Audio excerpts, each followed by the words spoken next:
Welcome to Worldwide Slot Car Chat on Zoom, number 280, whatever. Don't care anymore.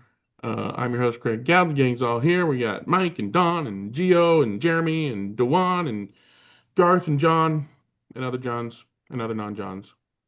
Let's talk about slot cars. Does anybody have any show and tell? Raise your virtual hand. Uh, I don't have a show, but I have a tell. So last week I showed and told about how I was using my 3D printer as a hot surface to flatten my new uh, sideways Mustang GT chassis because it was twisted. Uh, Either I did it wrong or I recommend that you do not do that because after the first go around where I tried to let it cool down slowly over a long period of time, it had a pretty bad uh, cup or bow to it. So I'm like, okay, well, maybe I overdid it. So I tried again with the way Jeremy does it, with just heat up the bed, stick a case on top, and let it cool down in a relatively shorter period of time, but not fast, obviously. And it still had a slight bow to it. So I'm like, okay, well, probably gonna have to get a new chassis. But I went ahead and saw what would happen when I put the car back together. The chassis shrank by about a millimeter in length. Oh, So the pod holes did not line up and the body holes did not line up. So yet another reason not to do that. I don't know if the same thing would happen if you did the tried and true, water bath method. But I'm actually well, gonna try to set it up as best as I can. I hogged out the holes, made them ovals so that I could put everything together and it would still have a little bit of play and motion and rock and whatever you want to call it. And then did my best to get all four wheels touching and then put it back together. It goes fast. I still need to true and glue all the tires. In order to flatten the chassis, I should have just left it in there, but in order to flatten the chassis, I had to remove the front axle. And on those cars, you twist the plastic wheels apart, like most of that kind of car. These wheels, I don't know what they've changed. It looks like it was literally designed to be a press fit, like not a friction fit, but a straight up pressed fit of the axle into the plastic wheels. It took effort and a lot of it in order to get one wheel off. And I ended up using a pin and a mallet to tap the axle out the other side of one wheel just so I could get the two wheels apart and take the whole thing apart. And then to put it back together, I had to use a little bit of tapping force as well, just to get it back together and close enough to the axle holder that it wasn't jiggling all over the place. And on top of all that, the surface of the rib of the wheels has a camber to it. I don't know, not the right. I don't know. It's larger on the inside of the rib of the wheel, visibly, right? Not just measurably, but visibly larger. What? It's like somebody put way too much draft angle on the injection mold, or they put it in the wrong place or something, because it's like this, larger on the inside. Well, was that intentional? I don't know. I'm gonna true it out and then glue the tires on and true the tires and everything and get them flat the way I like it. But Mike, did you notice anything like that on your front wheels? yep. Yeah, Did you I ever? had it through the front wheels. I think I mentioned that when I got it, Yeah, that I had it through the front wheels right out of the box because they were so bad. yeah. I've never encountered that in a sideways car before. And I checked all the true when I took them apart when I first got them. But yeah, You have a hard I time noticed getting that them apart like I Mustang. did? Pardon me? Did you have a hard time getting them apart like I did? Yeah, it was difficult. Not quite as difficult as yours, but it was pretty hard. I had to really kind of yank on them quite a bit Yeah. before they would come. And I spun them as I was doing it, so it was Yeah, I was like this the whole time. I yeah, could yeah. not I could not get them off with just twisting and pulling. I had to use a tool. Huh. I tried. Interesting. Yeah. So hopefully that's not, something that we're going to see more often in their cars because Yeah, me yeah. no like. I hope not either. How long did your Yeah, original process last? You said it it to was go for like a hours. long time, right? Yeah, Okay. it was a few hours. Yeah. That was overkill, but I would not have thought that it would have resulted in that much. I mean, the But you ABS also did should like a already have shrunk. heat cool, right? You did like a No, I was heat having it and then heat and then drop. cool, cool, cool, cool, cool, cool, cool. Okay. So it was Yeah, it seems basically weird that it going would from shrink. it was going from the high temperature to the cooler temperature. Just every hour it would go 10 degrees cooler. Okay. So it got down to room temperature basically after a few hours. Uh, ABS shrinks when it cools. That's normal. That's natural. It should have done that shrinking after the injection molding process. That's it should have shrunk. And I don't know, maybe heating it up I probably heated it up too much because I think I went to 110 to start with, and that would be above boiling temperature. So I probably should have just kept it at like 99 or something like that because you're supposed to, with the boiling, you're supposed to give it a minute after the water boils before you pour it on. So it would have been below boiling temperature. So if I made it, if my mistake was probably the too high of a temperature to start with. Uh, Hopefully the either I can get this car going well enough that I don't care about the slight bow in the chassis, or if I give in and buy a new chassis because we did end up voting in the Sideways GT as our next series after our current Revo slot series. Uh, Hopefully the replacement chassis does not need any flattening at all, so I don't feel tempted to screw it up again. Anywho, learn from my fail. That's all I had to talk about. Mikey, you ready? Yeah. Take it away. I went to Germany this week. LEB has got some Scale Extra cars on sale, and they've got them for $40. And I thought, well, what the hell? Back to the old days. Looks pretty nice. It'll go along with the R8 that I've got. That's an SCX car. And then I've got a NSU coming, and then I'll find out some more of them after that, and see what I can find that'll be equal classes. So, and advent of more people that I'm racing with lately means I'm going to have to find more cars. I mean, or just expand Good. the classes you already have. Well, I've got enough cars in most of the classes, but if I'm going to start a new class, it's like, oh crap. Yeah. if I'm having 4 people regularly and 5 on occasion, which we did this week, yikes. So yeah, more to come on that later. Yeah. Well, I don't know. Mike, that's a nice problem to have, though, isn't it? Well, oh yeah, no doubt. But First world yeah, problems. yeah, it's not a problem gathering more cars except for my wallet, Yeah. and making sure my wife doesn't peek at the budget lately.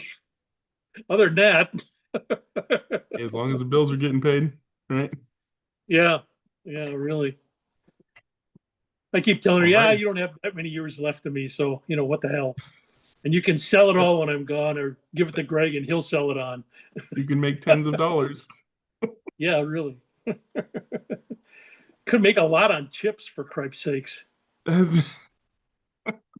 Yeah, Well, it's of getting course, that the car prices are Carrera bad. Hybrid's going to take it over, so your chips are Oh worthless. God, don't. It makes me so mad. The on the forums, I have to make sure I check the digital one because Charles R has always got one in there Yeah. about his slot list. It's like I really don't want to look. Okay, I'll look. Yeah. I don't look at any forum through the hierarchy. I just hit newest posts. So I just get a page full of subjects. And if the subject interests me, then I look at it. I don't even pay attention to the forum it's in anymore. But You know, yeah. I Uh, I quit doing that because it took up too much time. This way I do specific stuff so that I don't Sure. spend too much time looking at garbage. I've learned to get much faster at not looking at the things that I don't actually care about or don't want to contribute to. Speaking of Carrera Hybrid, e.g. Anki Overdrive, I said, hey, I should figure out if my stuff still works. You know, if I'm going to give it to somebody, I want to make sure it works. So I took down my box that had my Anki Overdrive and the Real FX Racing and the Hot Wheels AI Racing, which were, you know, radio controlled cars on flexible track. You know, they read the track and everything like Overdrive and Carrera Hybrid do. And I had left batteries in all of those things. Oops. And all but one controller of 4 controllers and cars did not have massive amounts of acid leakage all over the inside of it. So I'm like, well, I can't just give it to anybody like this. So I started taking apart one of the cars. I think it was one of the Hot Wheels AI cars, in order to access, you know, the battery compartment, you know, get it out of there and like soak it in vinegar and do all the stuff that you need to do to clean that up. And it was overly complicated inside. I'd have to desolder things. They're tiny little wires that didn't even have, you know, they were like the ceramic coated wires or whatever, not insulated, flexible wire. I'm like,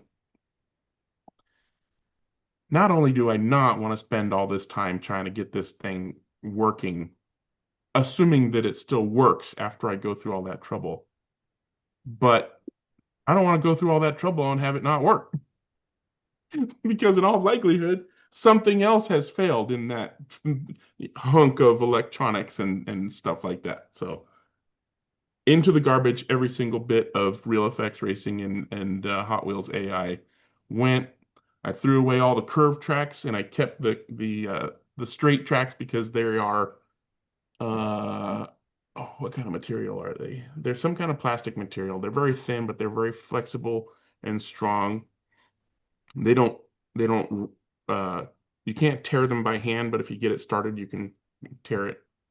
So I decided to use that material as wall between my pit lane and my racing track, which I had a long time ago using poster board, but the poster board got all messed up by cars hitting it. But this stuff will survive. So I I used some of the Real FX Racing track as wall for my pit lane, so that when the guys come around on the beginning of the pit lane, which is right next to the last turn before the straightaway, the pit track is up a little bit, right?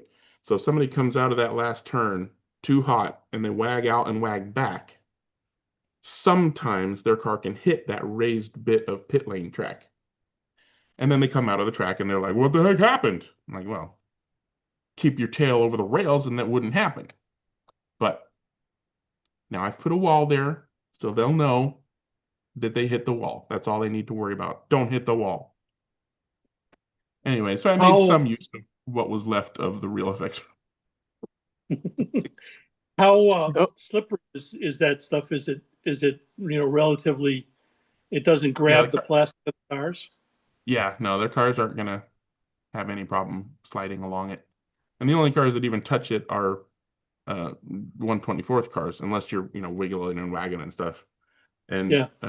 I was driving a 1/24th car around at the time, and on that lane, the headlight would catch the very beginning of the wall. But then as soon as it got past that, it just went along the wall just fine. Not the headlight, sorry, the side mirror was catching on the wall. Oh, But as soon as it was like beyond that little catch point for the side mirror on a 1/24th scale car on the electric track, then the car just went down, pushing the wall out of its way the whole time. No problem. So not worried at all about 1/32nd cars. Now, if somebody's got a tire that sticks out way too much, which is outside of our rules anyways, then it's their own damn fault for hitting the wall and their car jumping out. well, the reason I ask is because I'm looking for something to put it up against drywall, because the one corner on the new track that I've got, um, if you swing out hard, which is easy to do on that particular corner, you'll smack the drywall of the wall behind it. And I'm Mhm. looking for something that'll be slippery enough that it doesn't affect it, and hard enough that it doesn't dent too badly and stuff like that. So I think some of this would actually work real well for that. So, and I okay, kept all of the straight tracks. So, it's like 20 of them, and they're like they're like 20 inches long and 12 inches wide. They're huge. oh So geez, I didn't even use an entire single piece to cut all the strips for my entire pit lane wall. yeah, So plenty of that. So next time you're over for whatever reason, I'm okay. happy to give you one of those. I'll avail myself of one of those, and that'll work. I got Absolutely. the I got the track working um, well. Got the magnets in for the for the oxygen stuff. Haven't had a lot of chance to try it. I've been trying to clean up. I got the Porsche Club is coming over for a demonstration this weekend, so I'm Nice. busy making sure that it doesn't look like my normal mess. Although it'll probably take me 2 days left before they come over to clean my bench off. I feel that. So, or I can leave it there and make it look like I work. Yeah, that's what I do. So, It's my yeah, project. Don't touch anything. yeah, yeah, because I won't, I will not be able to find it if you move it. Hmm. Not that I could find it if you don't move it, but it'd still be your fault. Yeah, If you touch it, I'll blame you for not being able to find it. yeah. My wife used to, when I was building the house up in Chelan, my wife used to clean up my tools, and it'd take me an hour before I found everything I needed for the job that I was working on while I was building the house. It was like, where'd you put all this stuff? So I get that. All right, I'm done ranting and raving. Gio's had his hand up. What you got today, Gio?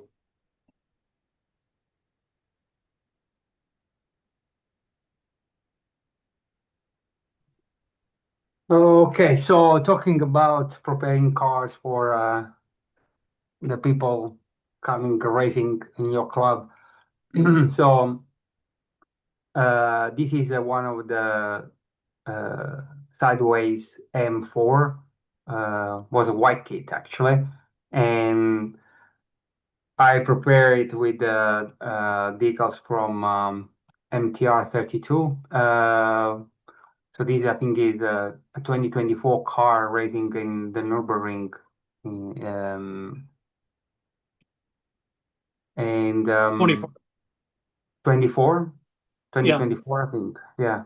Um, I mean, it's kind of a basic setup, basic interior. I didn't do any lightening of the body, straight chassis. I did change some of the components, so I went for a slotted pod.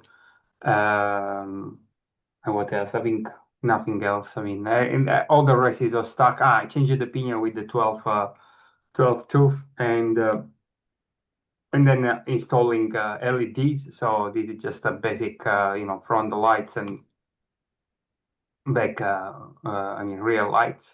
And so this will be the new car that Mike T is gonna race. Um, so he was racing, or his current car is an M6 that was, I don't know how old is it now. Maybe it should be 4 years old or something along those lines. So I think there is more glue than car left. And so I think it's time for him to upgrade. And so this is gonna be his car uh, from next week, basically. Cool. Nice job on the decals, Gio. Well, I mean, I think yeah, I mean the decals are not super. Yeah, I mean, I think Milan does the decals for the Carrera cars. And for some Hmm. parts, I think it's kind of weird, some of the angles. I don't know. So it was like a very quick job because I think I finished most of it before going to Europe, and then I came back on Friday night, and so there was a long weekend here. So I just finished installing the lights and the mechanical parts over the long weekend. So by Monday, I think it was ready. So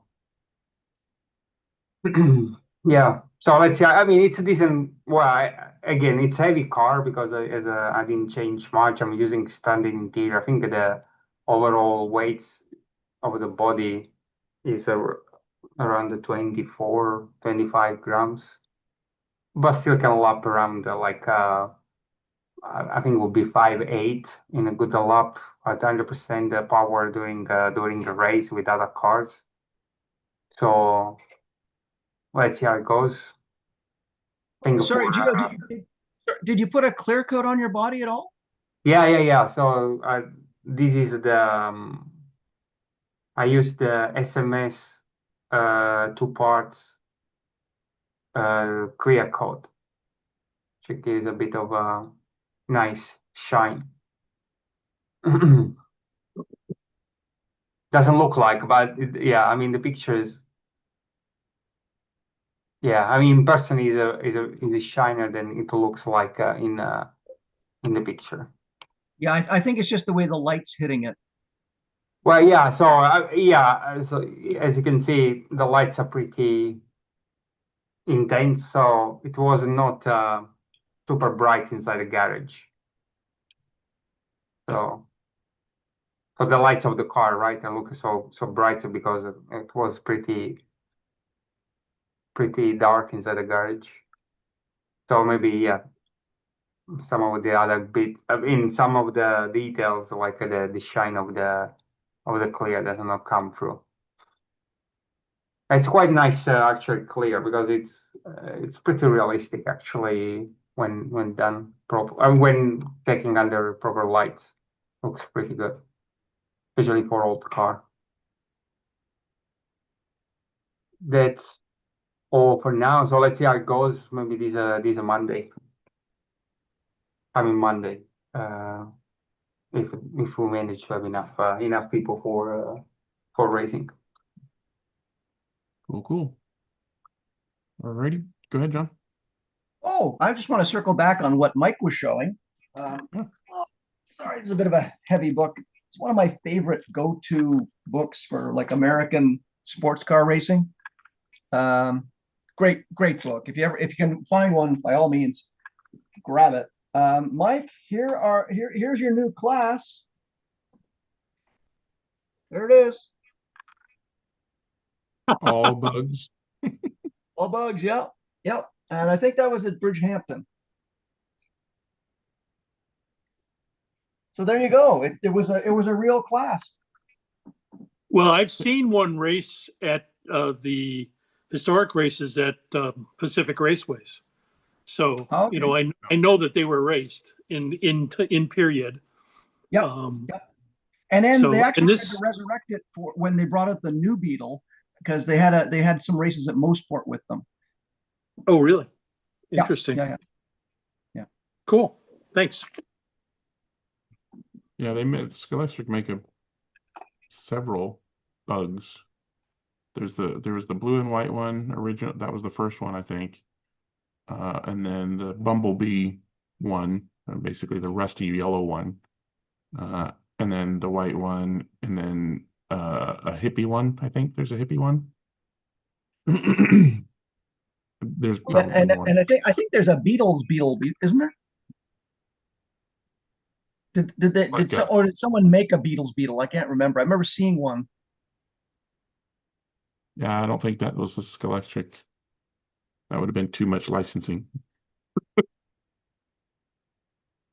Oh, Yeah. yeah. Crazy The- ones. What were those cards? Some kind of fun cup or something like that. That's the VW Fun Cup. They had like, I think 80 or 90 cars at 25 hours of Spa. Oh, geez. It's a crazy class they have over there. Doesn't, I think Carrera makes one of those. Yeah, Carrera With the made really wide fenders. They Yeah. made a Group 5 bugs, basically. I don't think they were technically Fun Cup.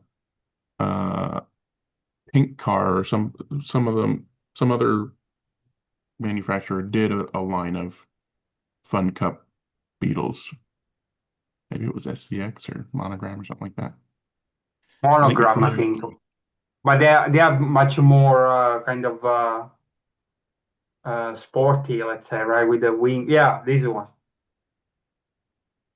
But wasn't that Carrera who did those? No, I think it's either monogram or Rebel. Oh, you're probably right. Yeah, you're probably right. Carrera's is a straight up Group 5 one. Yeah.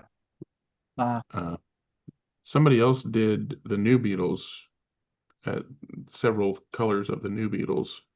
Yeah, I think that was Scalex as well, Greg. You're right. Yeah. Not the new Beetles. No, they weren't Scalextrics?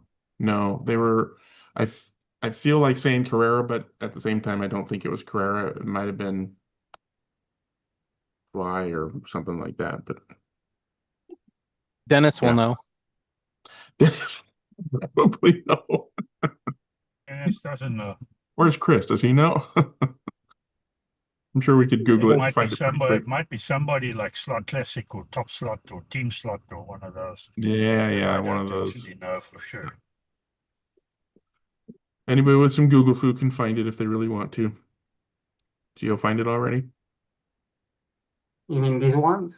Those ones, yeah, no, the green and yellow ones are the ones I was thinking of. Yeah, that Right, is it seems like Scalex. it's Scalextric. Yeah. The same with Hey. the green and yellow ones up in the top corner. Yep, those are Scalex. Yep, for sure. Yes, sir. Well, I Doesn't stand say, but corrected. yeah, I trust. Well, thanks. It's nice to know the Alzheimer's hasn't set in yet. Thanks, guys. And mine has. Yeah, this is before my time. So, but anyway, so Mike, have you tried to do a lap with those cars? Because when they come out, these are pre-99, I think. Sure, I'm still jet lagged. So basically before 19, because I was still in the old house, in the previous house. So I bought a couple of them that I want to try to build a class, a digital class, of course. But shit, I'm gonna make one single lap without mine yet. So how are you gonna raise them? Oh, the V-Dub? Yeah, Well, have you I'll tried get them? some. No, I haven't put it on the track Ah, yet. okay, But- okay. I will tell you, the SCX Renault is plenty slow. Although the tires aren't too bad, and they're actually fairly wide. I think they're 7 millimeters, if I It's remember not a correctly. problem of being slow. It's a problem to make a corner Yeah. because they flip. And I'm not even remember if maybe the motor is too powerful for that stuff. Well, but to your You know point, what? Jim, you got a narrow track, a short wheelbase, and a high center of gravity. What could go wrong?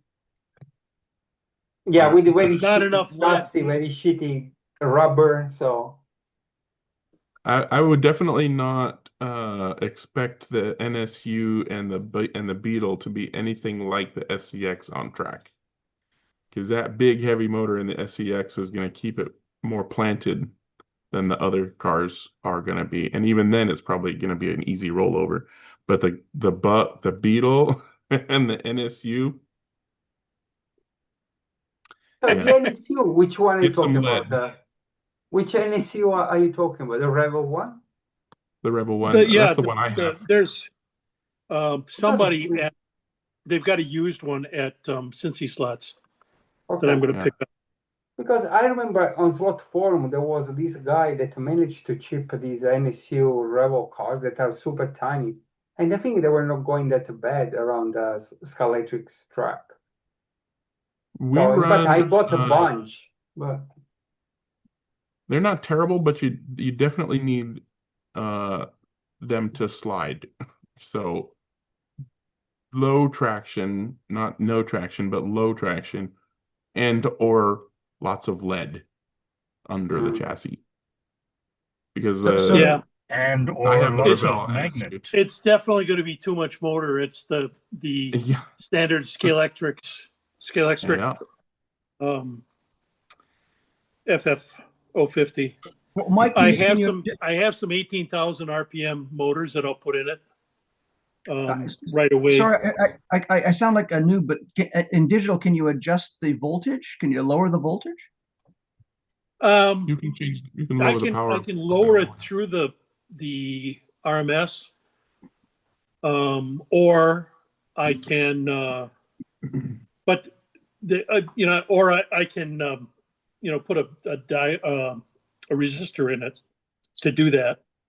But these are like 25,000 RPM motors, so it's going to be way too much. I know that for sure. So I'll just put the similar motor to like the MR slot car Corvettes. I'll put that same motor in it, or the 18,000 RPM motor, because it makes no sense to not do that in this case. So, and take the magnet out because it'll be much more fun. And as we all know, you can't just, take some voltage away from a high RPM motor and expect it to have the performance that you want of a low RPM motor. Yeah.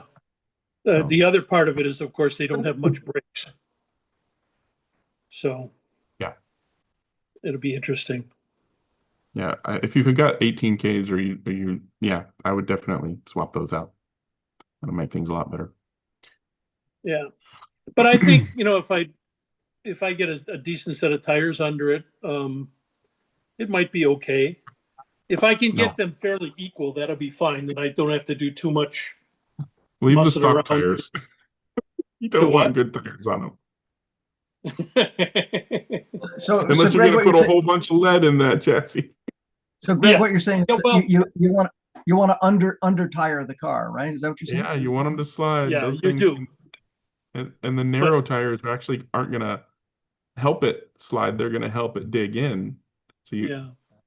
even more reason to But- not have good traction. Where do you think I can put lead in that chassis? With Under the chip? chassis. Yeah, under it Yeah. and then put some packing tape on it. Golf tape. Here we go. Yep. Yep. I was expecting As that, much as honey. you can put on. Put two guides on it, Mike, one in the front, one in the back.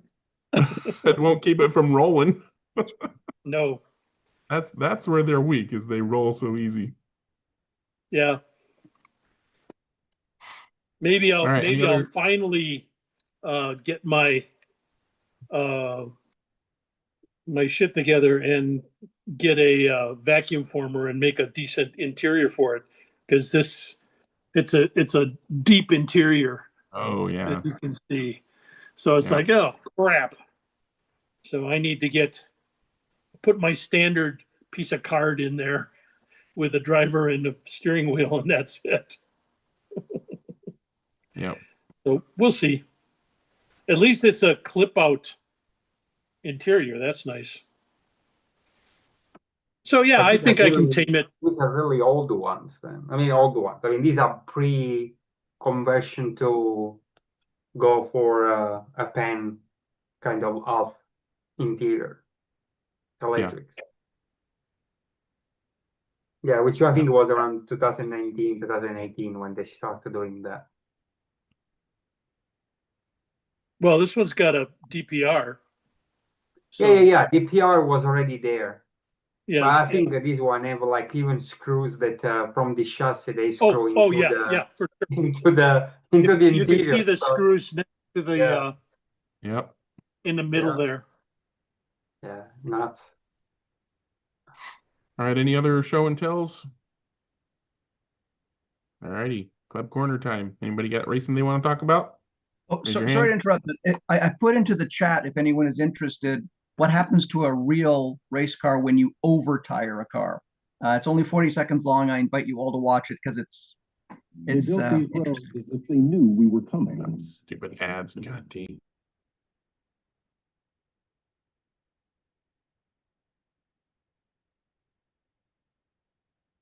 I'll share that real quick.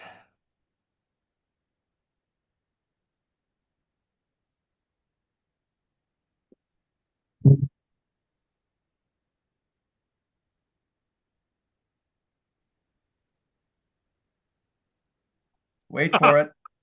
Oh yeah, these are micro cup cars. Now watch. Yeah, I've seen this before.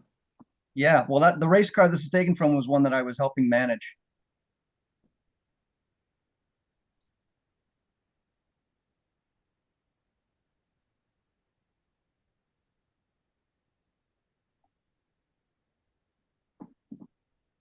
Ouch. Looks Wow, It that looks like is when you like my invite the race new from guys to the last club. Monday. That's why you want to undertire a car. Yeah. that looked like one of our digital races. Oh, I don't know if anybody's seen mine this week. Oh my God. I watched a little bit, but no, I didn't see what you're referring to probably. Well, Club Corner, so you can talk about it if you want. Okay, I'll bring up the couple of photos I got.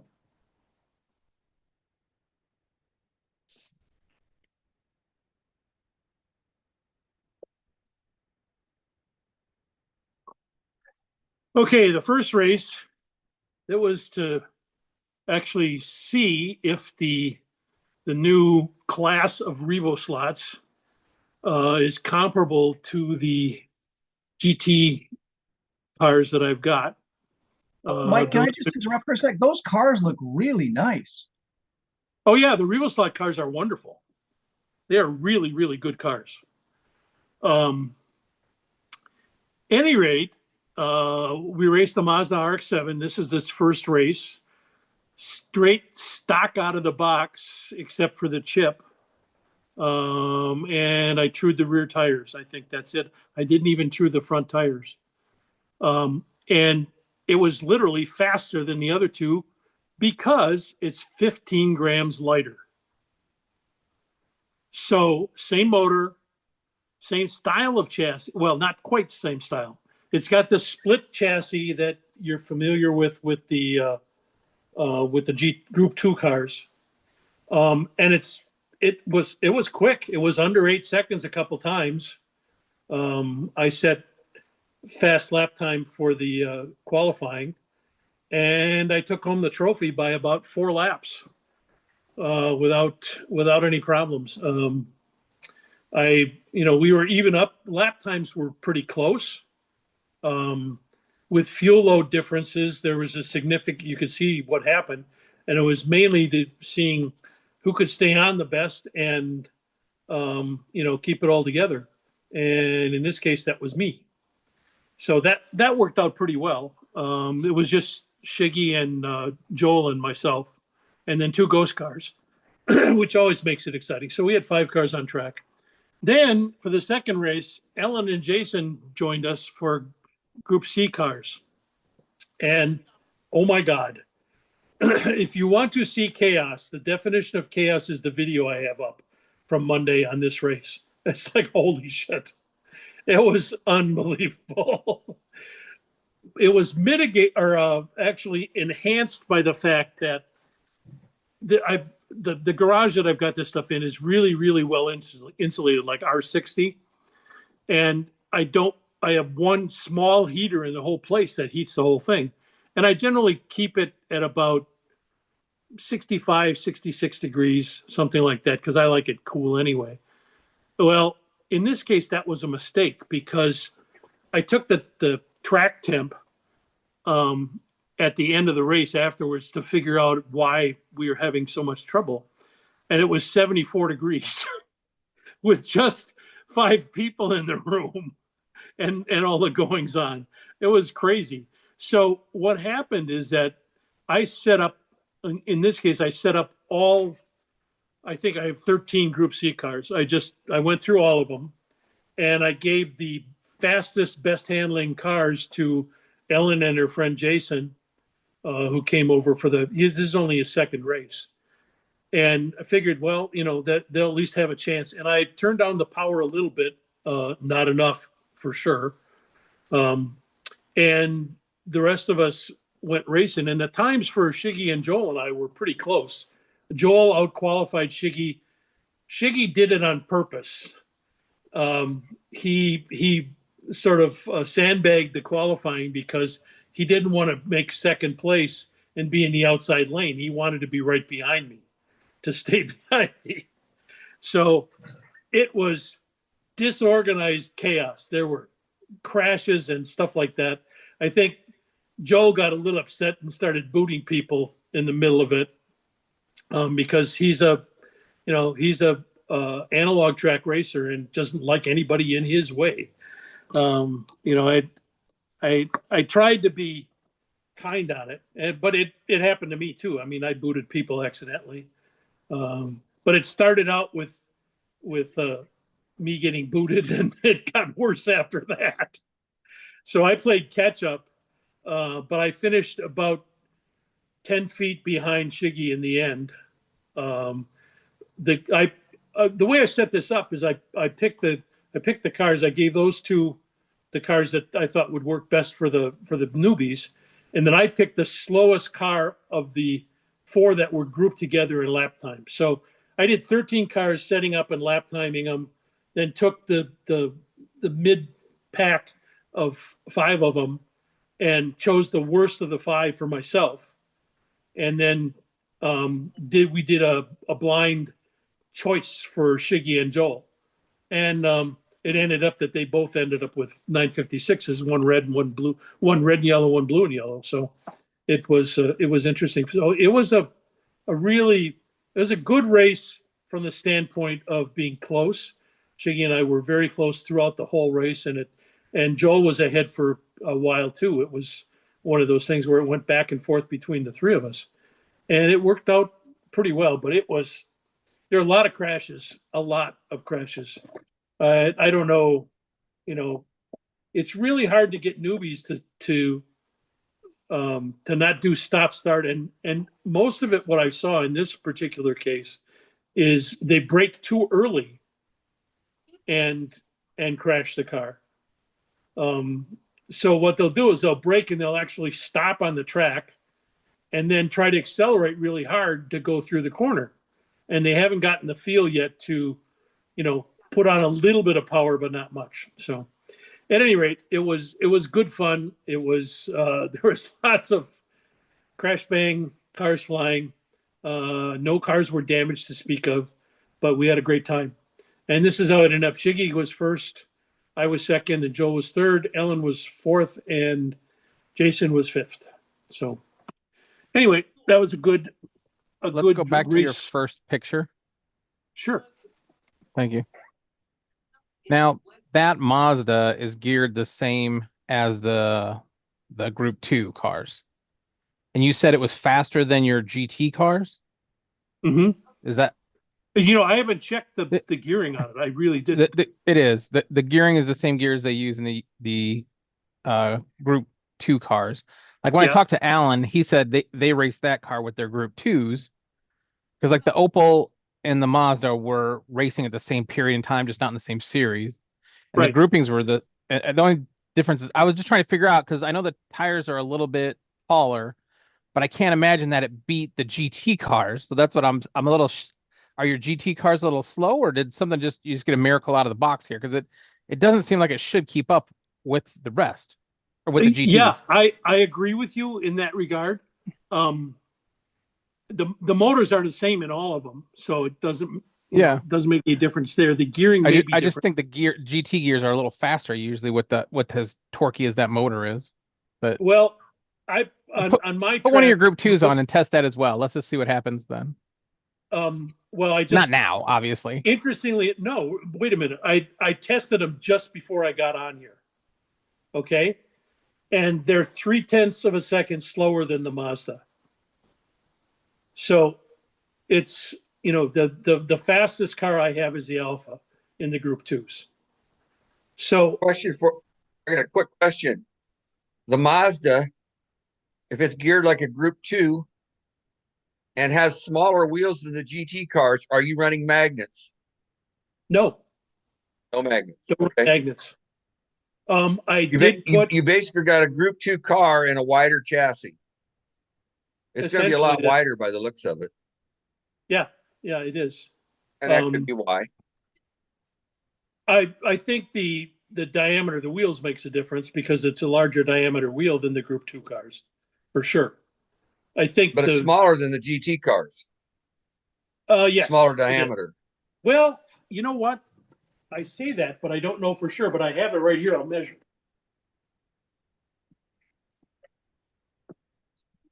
So I have one of the Mazdas, and it's the same width as the Alpha. So it's not like it's Oh, it that much is? wider. I haven't Yeah, seen one yet. it's pretty small. It looks chunky, but it's very similar to the Group 2s.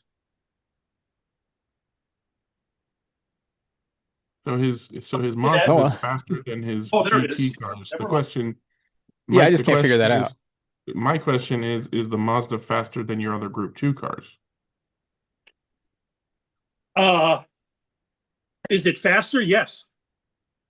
I got a 7.9 lap out of it, and most of the other two GT cars, the Supra and the Lister Storm, I was running 8.2s to 8.3s. I said your Group 2 cars. Oh, the Group 2 cars. No, it's faster than yes, it is faster than the Group 2 cars for sure. By about 3 to 4 tenths. So it's your fastest car. It's your fastest Revo slot, basically. No, the GT1 cars are faster. Oh yeah, the LMP looking things. Yeah. Send those GT2 cars to Courtney. Let's get those things tuned up and see what happens. Okay, 16 and a half for the Supra. What are you measuring? Overall width of our diameter of the wheels. Yeah, it's still 13 and a half millimeter diameter. So it's in between. Yeah, I think we talked about this last week. Like, why did they add a third wheel to their lineup when they already had two that could have gone either way with? But Yeah, it's 2 millimeters more than the Group 2. So it's 11 and a half, 13 and a half, and 15 and a half.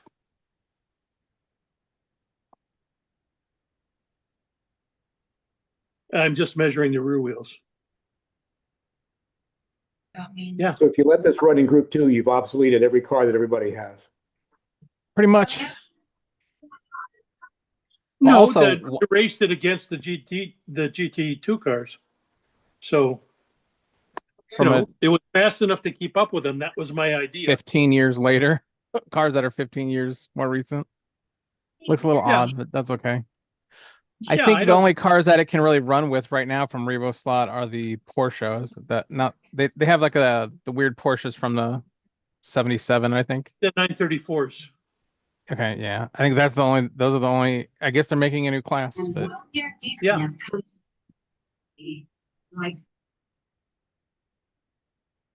As a reminder, if you have background noise, please mute your microphone when you're not speaking.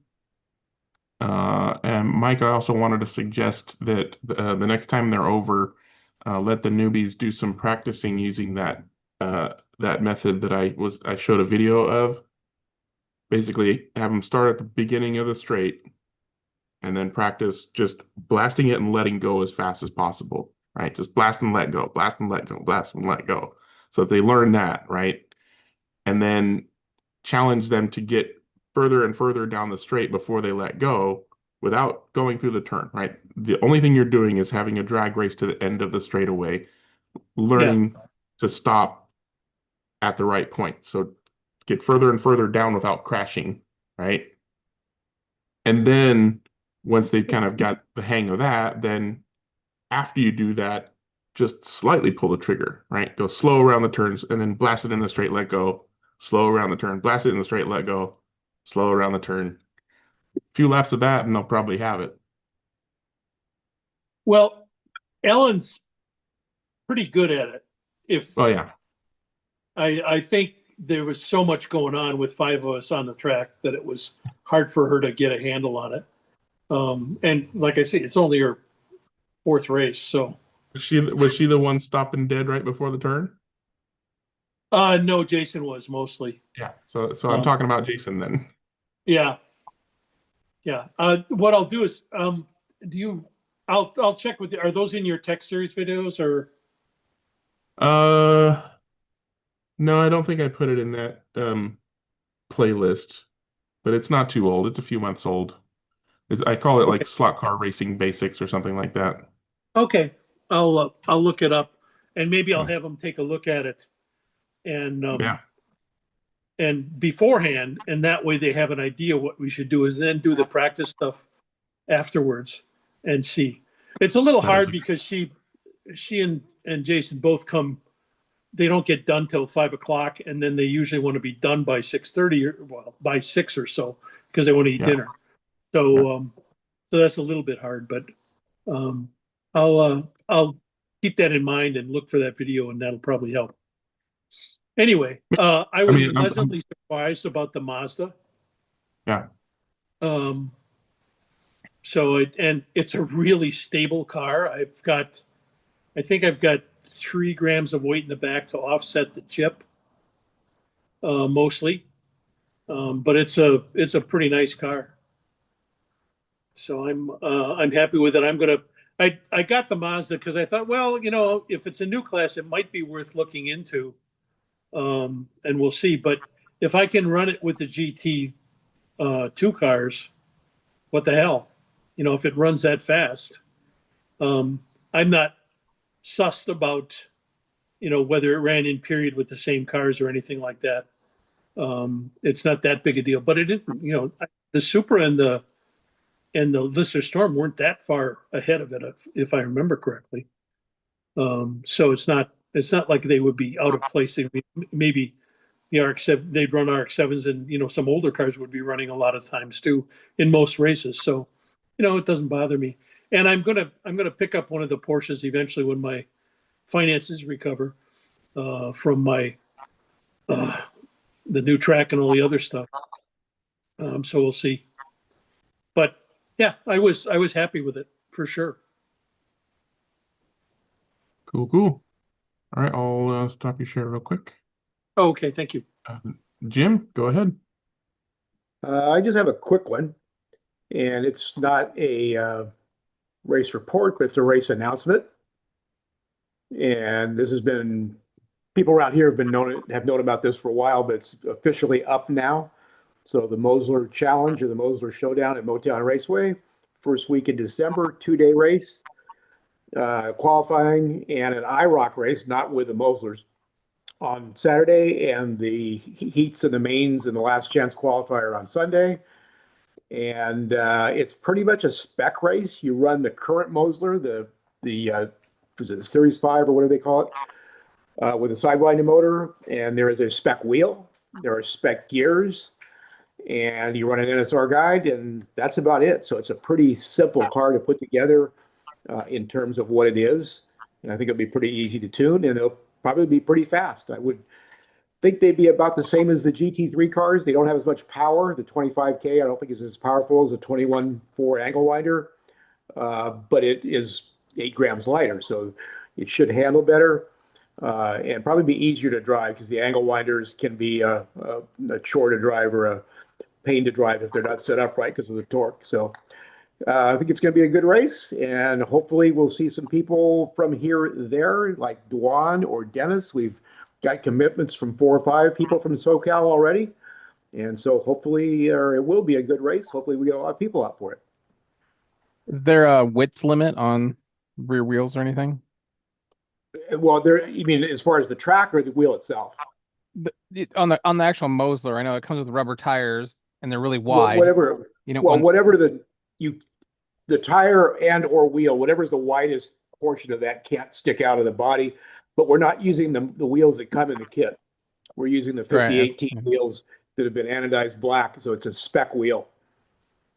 But it is a 5018, which is 10 millimeters wide, so it actually fits better. The Mosler comes with narrow wheels and really wide tires, and it looks kind of strange, but for whatever reason, that's the way the Moslers have always been: a narrow wheel, 12 millimeter wide tire, and they don't look good. I don't think they work very well. They may work good on plastic tracks because they're so wide, but on wood tracks, that overhang of the rubber off the wheel, the car tends to bounce a little bit. So we typically go to a narrower wheel to get around that. So, but it's, you know, it's like I said, it's a spec wheel. You do have to run NSR tires, but you can run any NSR tires as long as it still has the NSR logo on the side. So it's somewhat of a spec tire, but it's not a spec tire. You can run any NSR. Logo has to remain, so you can't sand it off and go, oh, it's an NSR. And that's the only the restriction on the tires. The wheels are spec, the gears are spec. There's two. You can run a 31 or a 32 crown gear, and you have to run a 13-tooth pinion. So it's somewhat of a spec gear.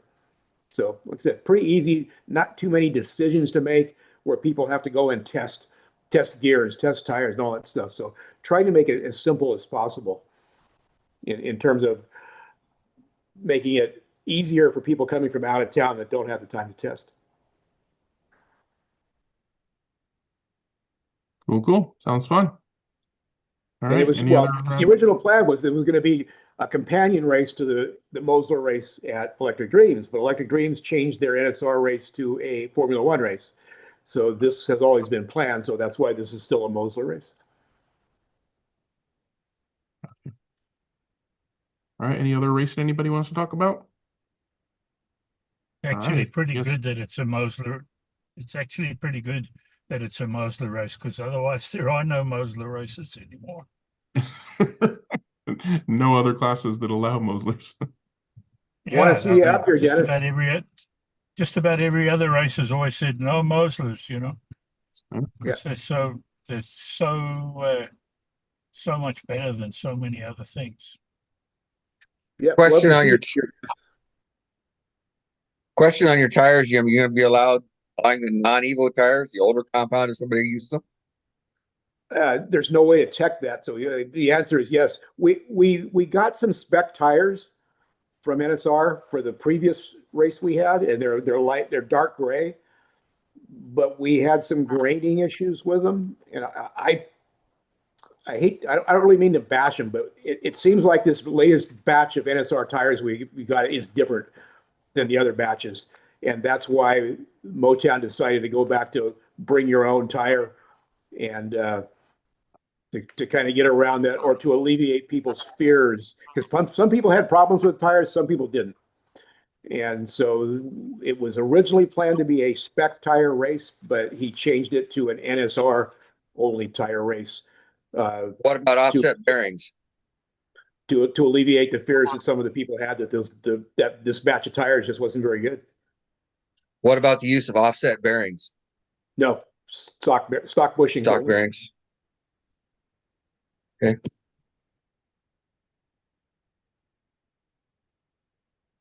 So Alrighty, most of the floor is open. The only thing about the 13-tooth pinion rule is, are there enough 13-tooth pinions available? Yes, because we're running the angle winder ones. The angle winder ones, the angle winder pinion and the angle winder spur, in my opinion, work better on that car than the sidewinder gears. And they're also smaller in diameter, so you don't have as much issue with track clearance, because the gear is physically smaller than the spur gear. So there's less track clearance issues. Even though you're running the short kit, even though you're running the short can and the sidewinder pod, you're allowing the angle winder gears. We're requiring the angle winder gears for that reason. It's less of an issue with track clearance. Yes. All right. So you have to change the gears. And so there's a few spec parts, but not too many. Okay. Sounds good.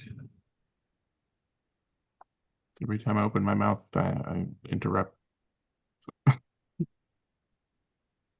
Okay, I think that's done.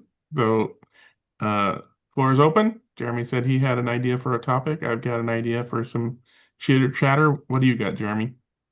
No, you go first, because I said if we need it. I didn't say it'd be Oh, okay. entertaining. Oh, okay. Well, mine's probably just as vapid.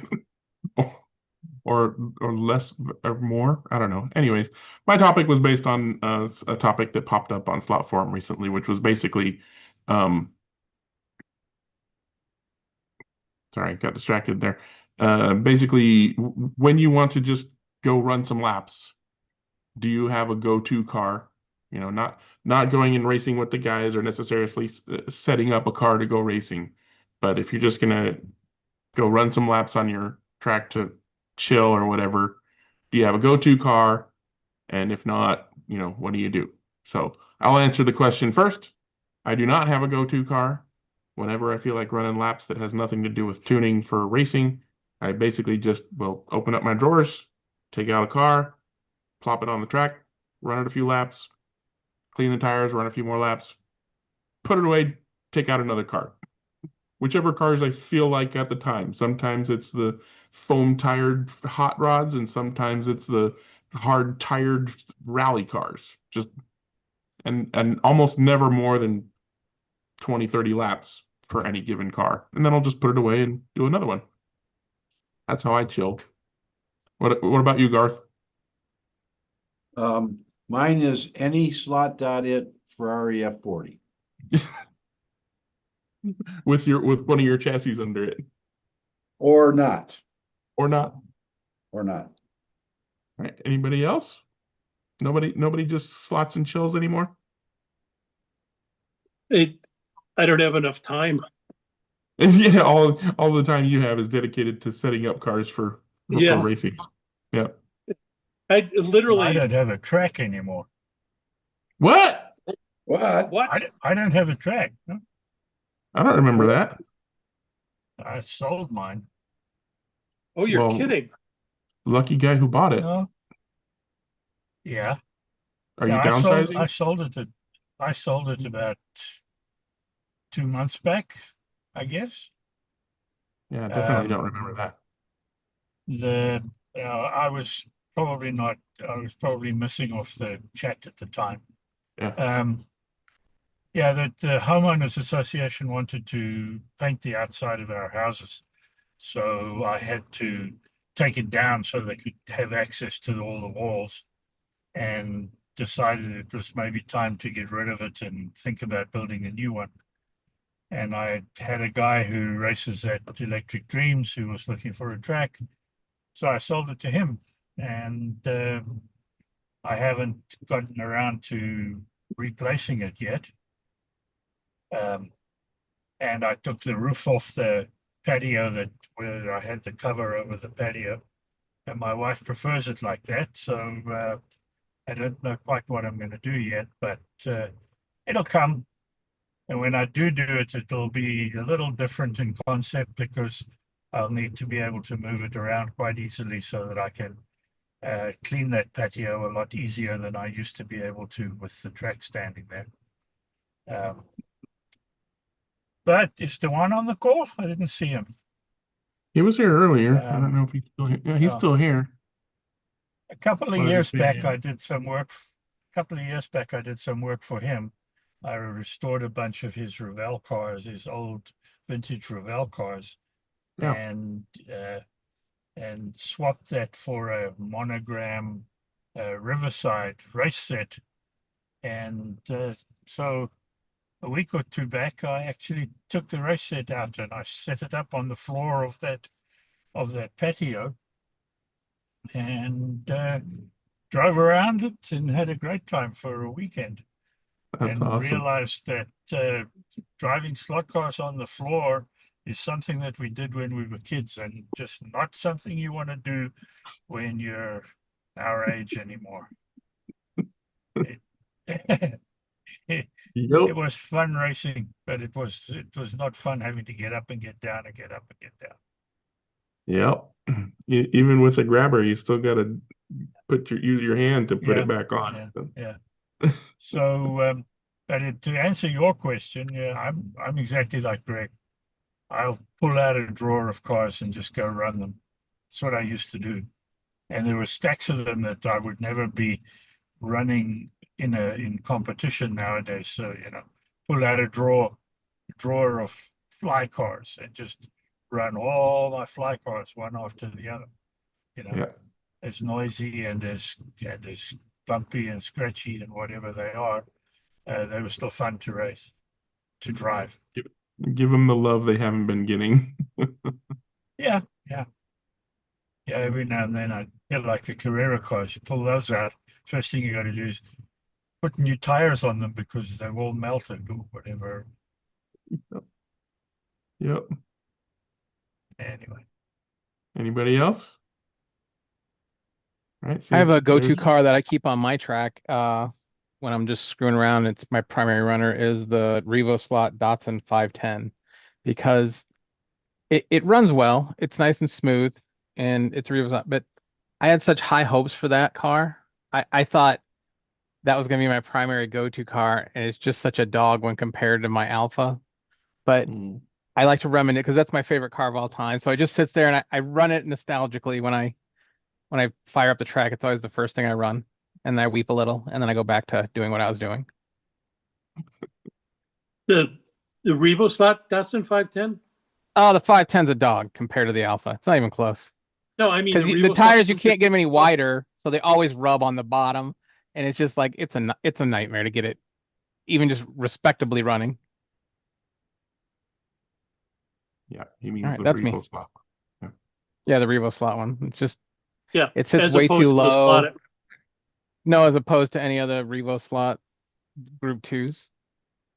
But it's not the Alpha that is an outlier with the Group 2 in Revo Slot. No, the Alpha's fine. The Opal's fine. The BMW is even fine, even though it's a little longer. It can be okay, but it's just, and it's not just me. It's like every guy in our club that races it, it's a dog, and it just because of the way the rear end sits on it, it's almost like it's down low.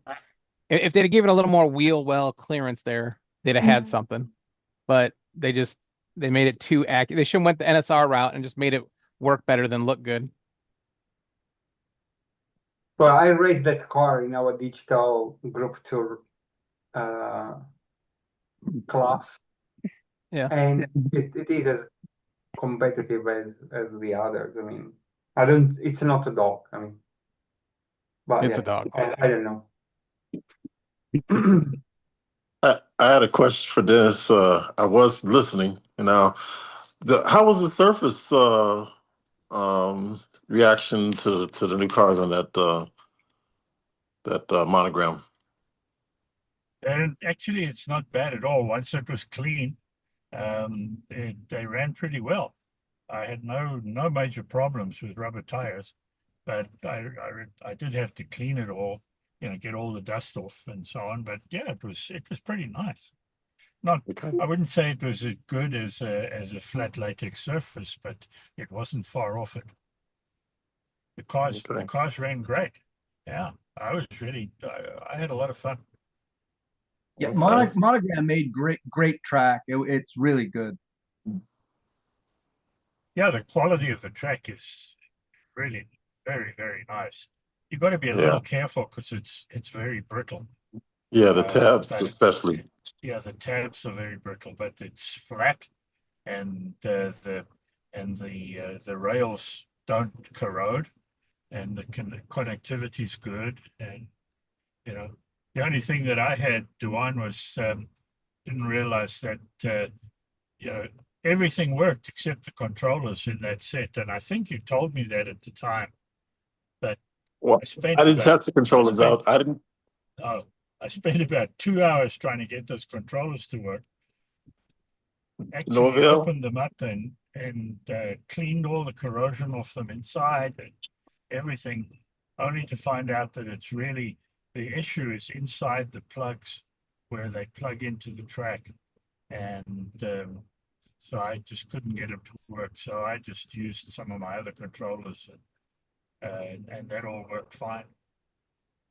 Wow. So Yeah. so Dennis, oh sorry, I was gonna say, like when putting your monogram track together, when I put mine together to take it apart, I used actually a little bit of vegetable-based lubricant, not oil-based, because I didn't want to damage the plastic.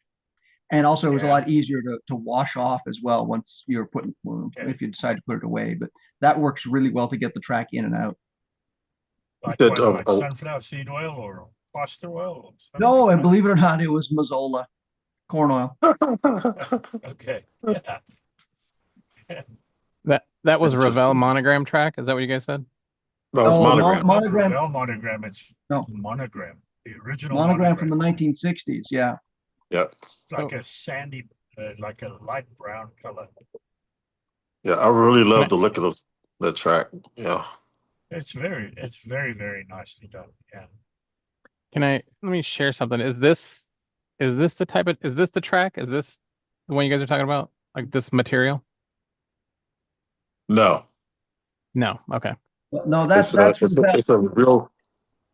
That's electric, isn't it? No, that's No. Revell. Take a look. Yeah, That's Oh, that's wait a Revell. minute. That's But I Revell. didn't know if it No, was the same as that what can't you be. guys were talking about. You sure that's Revell? I don't Yeah, think look at the so. way look at Zoom the way in it on joins. Look for sure. Yeah, yeah. Oh, I couldn't see the detail. I'm Oh. sorry. I'm on my I'm trying to phone. find a better picture here. No, I was just having Uh, I'm on my phone because I was cooking for my daughter today. It's her birthday. trying Sorry to about see if that. I got a better picture of it. This is the track I learned to race on, and I thought they said it Yep, was that's Revell. Revell. That's Revell. That's Oh, Revell okay. for sure. Absolutely. Okay. Yeah. Yeah. Okay. Yeah, we had a nice 4-lane magnetic track that like back in 2003, but they'd had it since the 60s when it was in a commercial facility or something.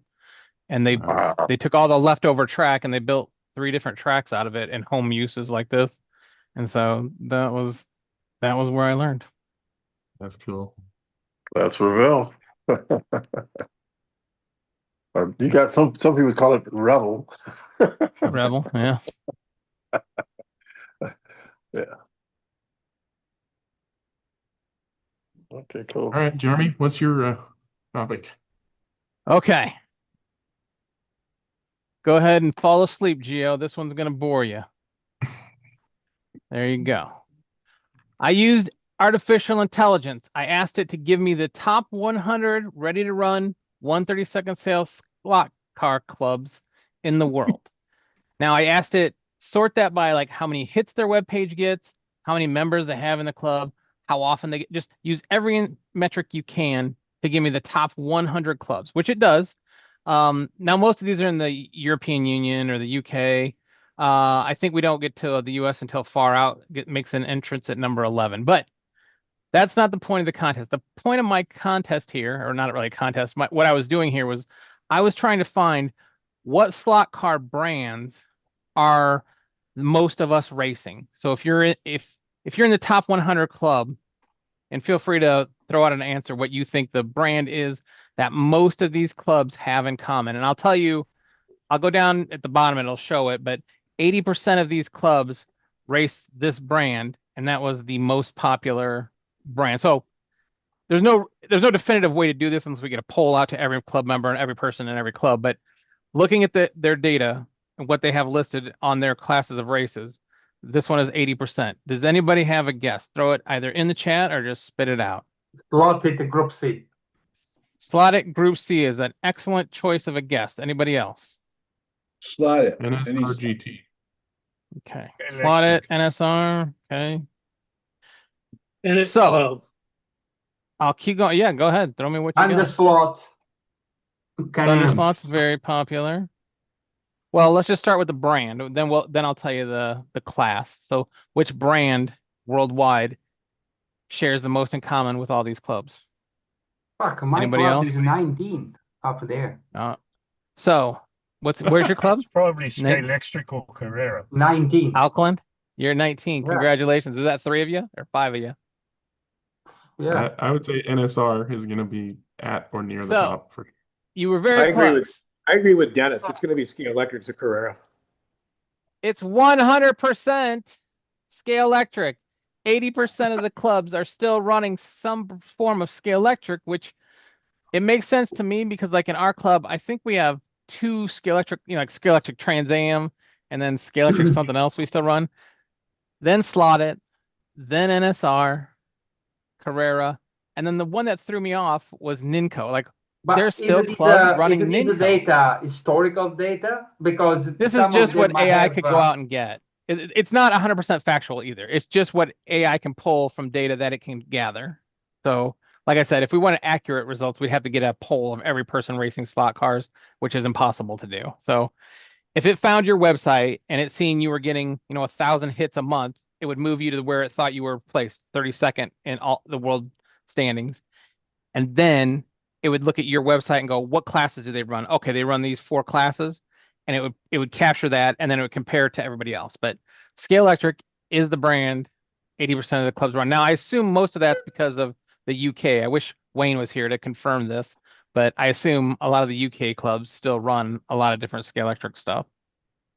Anyway, the Ninco one is the one that shocked me because I thought what it said earlier was that Ninco Classics and then Ninco Touring or Rally, I can't, one of those two things are still very popular, which again might be based on UK dominating this list. I Now, don't that the I know it's the not accurate, Ninco but are if you have, mostly- what's that? I think Ninco is mostly used in Spain. Yeah. That's but, what yeah, people- but I mean, we used to don't have an Ninco class, but they went out of business, obviously. Of these classes or of these brands, what class is raced most?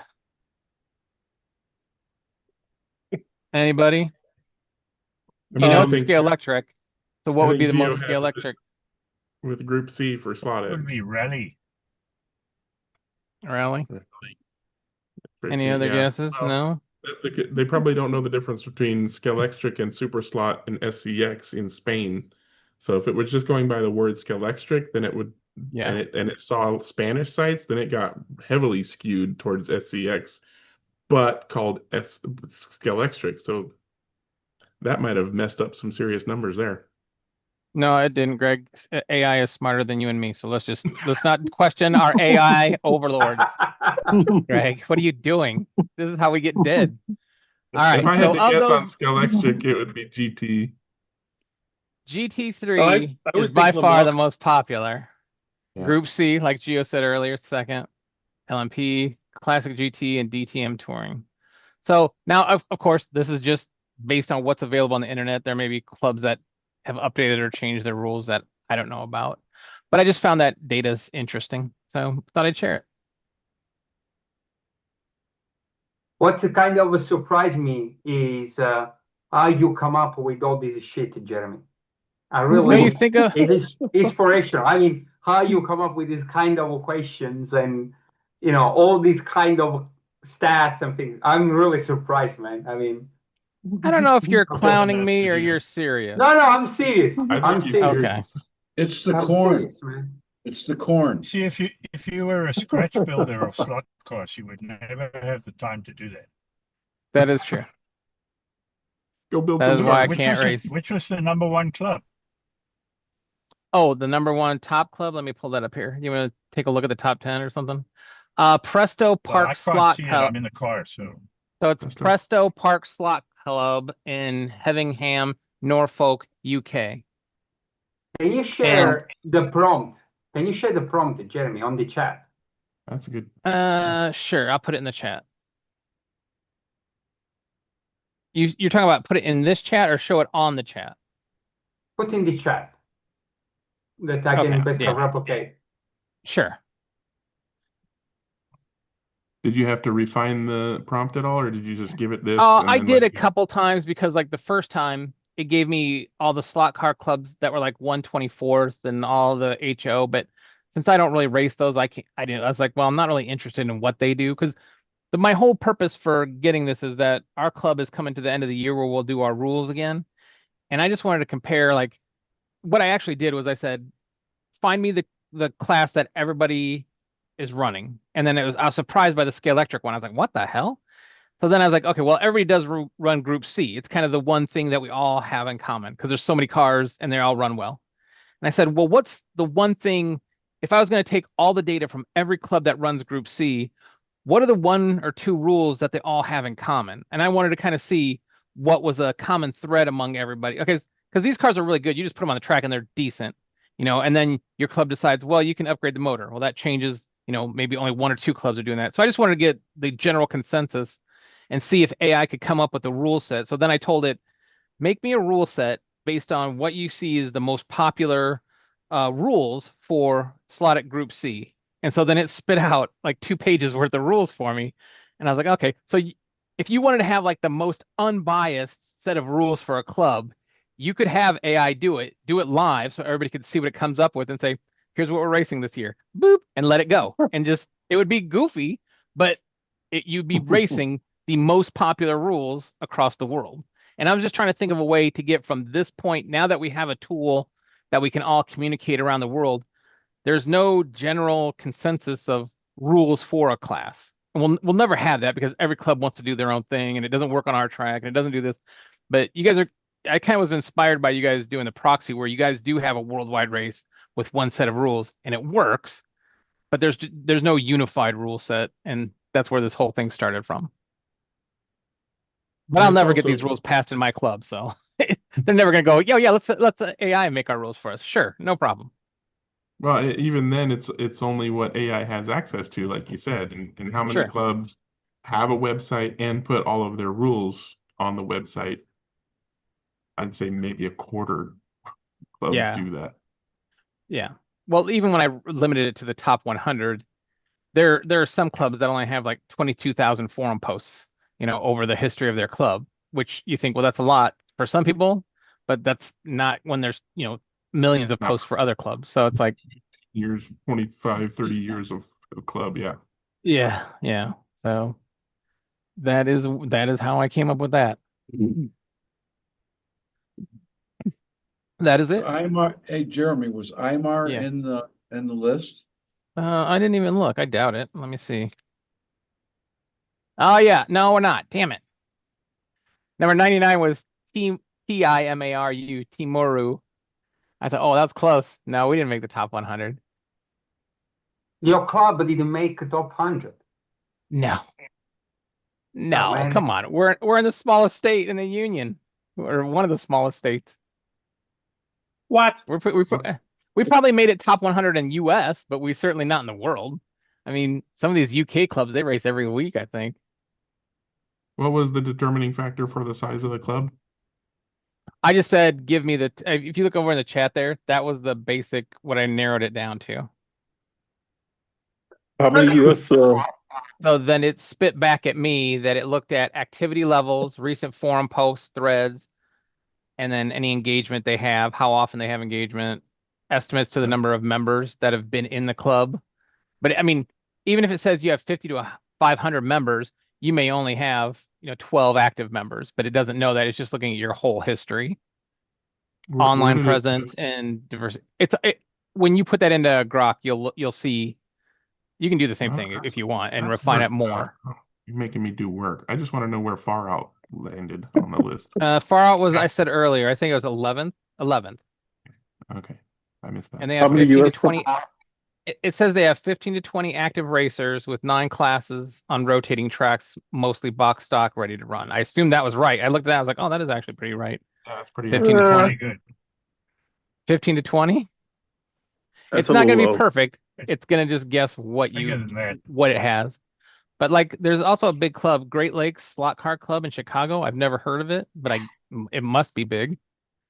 And then West Michigan Scale Slot Car Club Racing, 34 classes seems like a lot, but all right. I don't know where Great Lakes Slot Car Racing is, but those are the It's not. 3 American ones that came out on top. All right, always exciting. Interestingly, I've actually seen photographs of the Presto Park Club. Well, I know a couple of people who race there, but Okay. there are photographs of their original track with Colin Chapman of Lotus standing there as he was like their honorary president, and standing there with his son, still a little boy in short pants. So they've been around for 50 years now. Yeah. Yeah, the top 10 clubs were all from the UK, which you would think it's a small island. You would think Spain, your other Germany would have passed them by now, but I guess it's still the most popular thing to do in the UK still. Well, okay, but That's also depends because on you what you limited define probably to popular. 1/32 scale. Oh yeah. Yeah.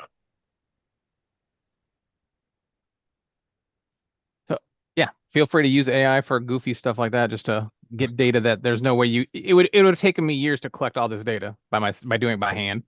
Hey, So, what's yeah. a good topic for my slot car talk show? Speaking of good topics, one of the YouTubers asked, would love to hear some comments from the group related to the use of magnetic wheel balancing tools. Does anybody here use one? Courtney? You use one, Jeremy? I made one, Okay. and because it's based off the old RC guys, I saw the RC guys had a tool they would use with like a axle with points on it and a Yeah. magnet on this side, and you would put the wheel would be here, and you and then spin it, and then I would put I put metal tape, this kind of metal tape here. You get a roll of that duct tape that's made out of metal for weight, and then you could do balancing, but I didn't get like I did it for like 2 years and I still didn't win. So I was like, well, it's either not working or I just suck, which could be a little from column A, a little from column B. So But you felt like you got a wheel fairly well balanced. It wouldn't just immediately oh go. yeah, 100%. You The can guys who absolutely balance it, but is the Wayne, juice worth the squeeze? I'm sure guys like Ian probably would do something like that. I don't know, but it Wayne wasn't does worth that. it for me. Does he? Wayne Okay. would. certainly the Ye- guys in 124 scale and who race at Israel level, at the world championship level, they all balance everything. Yeah. The higher the RPMs of the wheels is going to be determine how Sure, important that balance is. I would Jim, do expect. you do that? Never balanced a wheel in my life. I've There you done go. it, but I built a balancer just because I could do it with 3D, and I built one, but I never yeah, used it. I've got a balancer like that too. But I've tried it, and even at at my non-elevated level of competition, I haven't really been able to feel the difference. Yeah, that's my perspective. I've done it and I didn't see any difference. I think having a balanced motor on the smaller cars is a better deal than the tires. Because it spins higher RPM. Makes sense.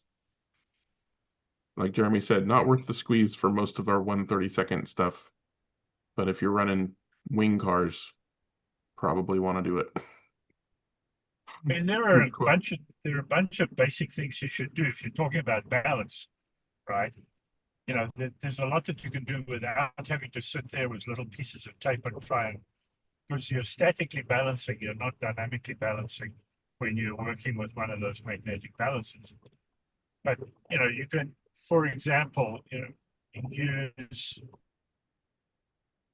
particularly on NSR and other wheels and tires that use a 440 or a 2.5 millimeter set screw. Those things are quite heavy. They're a lot heavier than the aluminum that came out of the hole that's been drilled and tapped for the set screw to go into. So I take the regular set screws out and put in hollow set screws, and that immediately gives you something that's much closer to inherently balanced. And I don't know whether, I think sometimes the rest of it is all just a case of diminishing returns. And if you're really trying to do it at very high level, then maybe it's worth it. At the kind of level I go to, it's not really worth it. Not something I would ever do. That's for sure. All right, But like Courtney says, if you've got a motor that's revving at 40 or 50,000 RPM, maybe balancing that would probably help if you're allowed to. And if you're in the 100,000 plus, then balancing the motor is absolutely necessary. Yeah.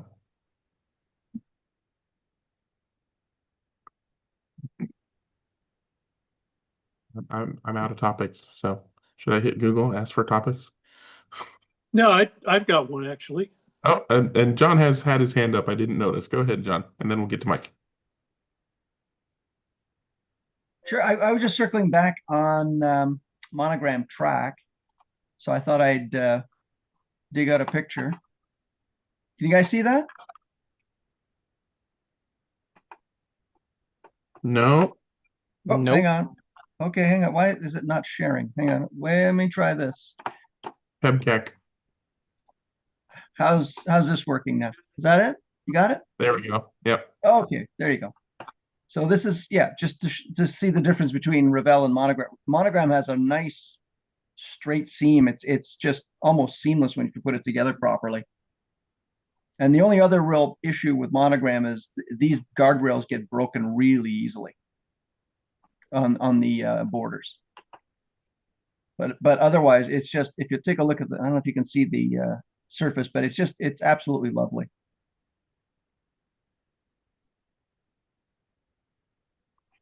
Johnny, you're running Carrera, right?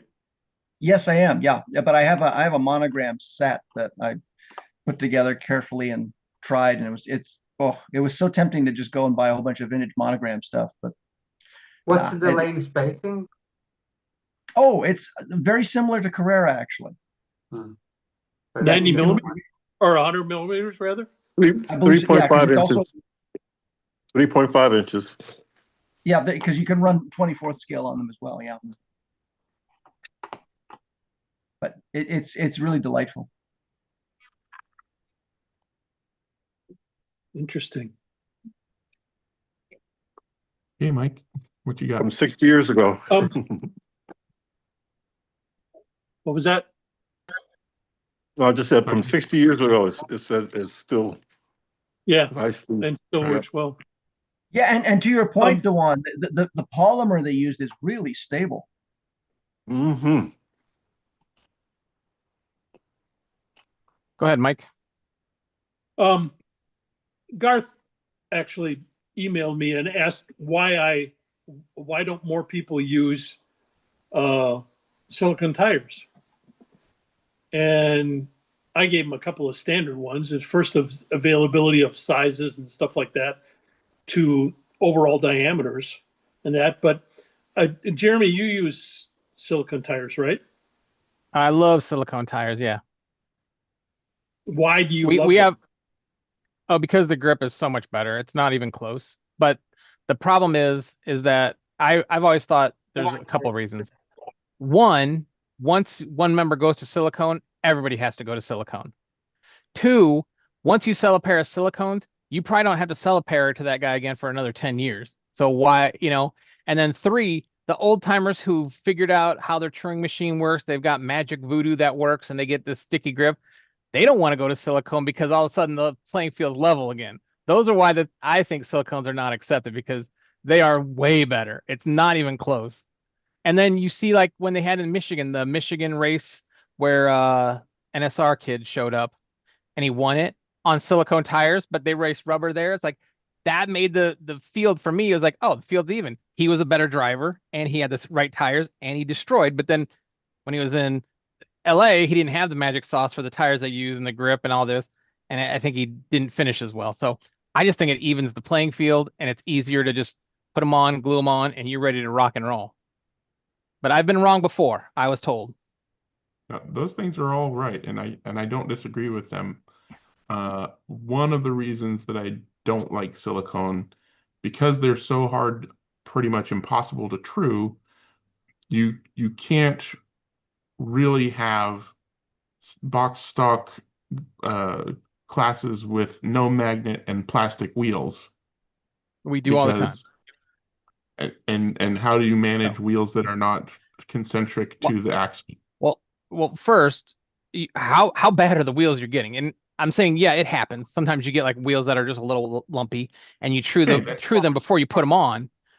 But like with metal wheels or aluminum wheels, you never have a problem like where they're out of round. But even on plastic, I mean, it happens, but it's not like as often as you think it does. I mean, it happens often enough to me. I mean, the problem with if it's very, very minor, then yeah, you can true the wheel to a certain extent, but then you also have to true the rib, and hopefully you're not taking off too much material, and then you have to figure out some way to true the edges also, because otherwise the tire won't fit properly either.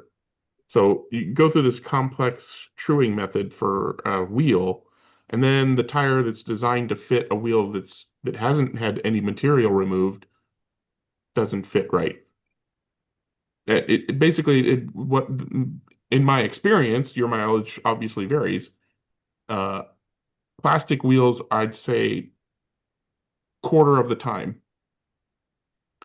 not able to be put on a track and with no magnets and have the car not be unreliable to drive. Yeah, but So- with the better wheels, so your foundation is already bad. So even if you're gonna put a rubber, then you're gonna throw, you still have a better foundation. So even if you throw them, you're gonna have wheels that's gonna. This is okay. This is okay to me. This is not okay. So I don't mind doing it with rubber tires because, like I said, usually you're not taking off a lot of material, but even with really bad wobble, you can take off a lot of material and it's still balanced enough for these kind of cars, but taking out the hop is a lot more beneficial than having perfectly balanced, wheels and tires. So, you can take, especially if you're doing like urethane tires, they chew so easily. You can carve half of the urethane off of there and not even flinch at it, right? So stick a urethane tire on a really bad wheel and you can make a smooth running car. But without if you're doing silicone tires, you pretty much have to replace the wheel. You do not. That's your experience. That's not. I said I said on cars that are that bad, which is about a quarter of the time for me. I don't know how you're getting that bad at wheels. Like I've had bad wheels, I'm not gonna lie, but like right now, my Trans Am car, I could switch to aluminum wheels, but I'm using the stock Scalextric wheels on it just because when I got them, they were perfect. Now that doesn't happen all the time, but the amount of bad wheels you have is just it throws me off. Like Carrera, yeah, they make terrible wheels. I'm not gonna lie there, but because they get like the little chunks taken out of the side, they're curved around, and they're all those. But the Scalextric wheels, as long as you don't get it on from like the China factory on a Friday, as long as it's like Wednesday, you're usually good because they put them on straight. You don't need to trim them that much, but your experience is totally different than mine. That's why, because the last time we had this debate, I remember somebody asking me like, "Where's he getting his wheels from? Like, how are they that bad?" But I don't know. What we should do is we should do a contest. Basically, I've had enough cars with bad wheels that I assume that any car I get is going to have imperfect wheels. At the very least, they're going to be imperfect. So I want to know in advance that I'll be able to make them run smooth. And I know that I can do that with rubber or urethane tires. And I know I cannot do that with silicone tires. I don't have the skill to true silicone tires. Well, I don't true my But I silicones agree either. with you that if everybody if you say we're a silicone club, huzzah. I mean, I'll do it, and I'll cherry pick. I'll buy 5 cars and cherry pick the best wheels and use silicone tires if I get a bad car. I'll play the game. I'll replace the wheels with metal wheels if that's necessary, if that's allowed in the rules. The best thing about silicone is how long they last. For crying out loud, friggin' like you said, never gonna buy another set of tires for that car again. Well, And we we let you choose your tire. You can pick rubber, urethane, or silicone. And we still have people that find some of the cars do run better with rubber on certain tracks or temperatures. So we still have a variety. We don't buy into it picks up dirt. It cleans your track. And I've always said, oh, it cleans your track. Oh my God, a clean track. Oh, like nobody freaks out about a clean track, but except for the rubber guys. The reason why I asked Mike the question was I saw a recent video of a guy that built a really beautiful 4-lane wood track. Okay, I mean just absolutely gorgeous track. And he had painted it with a dark gray epoxy, and it was just absolutely beautiful and level and everything. And he said that the reason why I used this epoxy was glossy, was because we raced completely in silicone. And I thought, wow, that kind of threw me a little bit because it was a pretty good size. I think it was 85-foot track. Okay, 4 lanes. Okay, very, very well built and everything. And I thought, gee whiz, there's a guy that you know, and I completely raise silicone. Okay, you know what I mean, and don't want to do anything other than that. But then I started thinking, well, gee whiz, is if you true your tires, will you get more grip than a silicone tire? A good silicone tire on a good wheel? No, I No. wholeheartedly agree with Jeremy. Silicone tires on a clean track have phenomenal grip. Okay. So Don't even agree if with you, that. I don't, I mean, let me preface that. I don't disagree with that. But I think if you took a clean track running silicones and then you went to good rubber tires and rubbered the track in, so they perform at their best, the rubber would by far wouldn't even be close. They'd be faster. oh, okay, so you have to, it has to be rubbered in. But The track has to be optimized for the kind of tire you're running, or it's kind of a moot point. You can't take a tire track that's rubbered in, it's got little marbles on it, and say, oh, silicones are crappy because they're loose, the car's loose because the track is not optimized for silicone. But I think if you took the same track, rubbered it in, ran rubber tires, and then stripped it off so it's completely clean and ran silicones, the rubber lap times would be significantly faster. I can't I think disagree one with of the that. other, They don't slide. that's what I was going to say. That's, Rub, yeah. so that one, Wait, what did that he say? one, I didn't So hear like Joe, a but foam, say the for don't slide example, thing- the don't slide thing, Mike kind of commented on that one as well. And that kind of spooked me a little bit because I run, you know, pretty much silicone. So I have a lot of, you know, most of my silicone tires, okay, they're older, okay, and they're, you know, you know, the sheen is worn off them, and I can slide the shit out of a silicone car, okay? So I don't know about they don't slide Yeah, thing. and That those ones spooks will me be a the little. slow ones now. Right. We can easily The other prove. thing, Go ahead, Dennis. the other thing about silicon tires is, apart from Slotted, who else, as a manufacturer of cars, makes a silicone tire for their cars? Nobody. All the silicone tires that we can get come from the aftermarket, right? Mhm. Yes, And absolutely. every brand is different. And every batch probably is slightly different. Of And rubber or silicone? Silicone. And rubber. And I mean, we have that Okay. problem with rubber too. And I know that we have that problem with urethane, that the urethane from batch to batch, they're never the same. Yeah. And so that's the first thing. Second thing is, because you're dealing now with a let's say, a non-commercial manufacturer, right?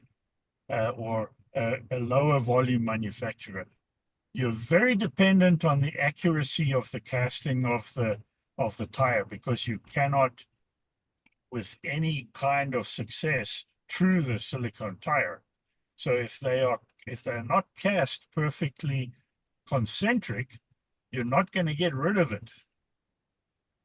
Right? So they don't wait. They machine when I went out to Ranch Designs, where he makes the molds for who makes the urethane tire?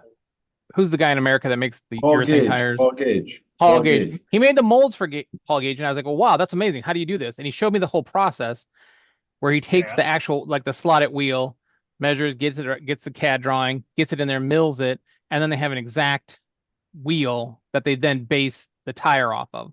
I assume silicone does the same thing, where they take, you know, so it's not like you're just casting it. And I mean, John Kidd has the casting experience here, but you're not going to subtract or lose, because you're going to have the exact same thing that the manufacturer would make it from.